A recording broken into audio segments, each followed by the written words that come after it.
జీవితాలలో మహాదేవుడు మనకు తోడుండాలి అంటే రోజులో ఒక్కసారైనా ఈ 11 నామాలు జపించండి. మొదటిది మహాదేవాయ నమః, అందరికంటే పెద్దయిన మహాదేవుడు. రెండవది శంకరాయ నమః, శుభాలకు అధిపతి ఆయన. మూడవది భోలేనాథాయ నమః, మనం పిలిచిన వెంటనే పలికిన శివయ్య. నాలుగవది రుద్రాయ నమః, అధర్మాన్ని నశింపచేసేవాడు. ఐదవది నీలకంఠాయ నమః, సృష్టిని రక్షించడానికి విషాన్ని తాగాడు.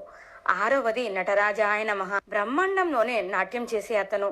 ఏడవది పశుపతియే నమః, అన్ని జీవరాశులకు అధిపతి ఆయనే.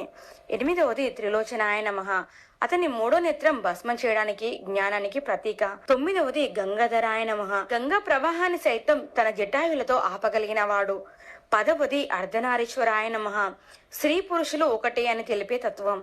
11వది మహాకాలాయ నమః, కాలాన్ని సైతం ఆపగలిగిన శక్తి కలవాడు. ఈ నామాలు నిత్యం జపించండి.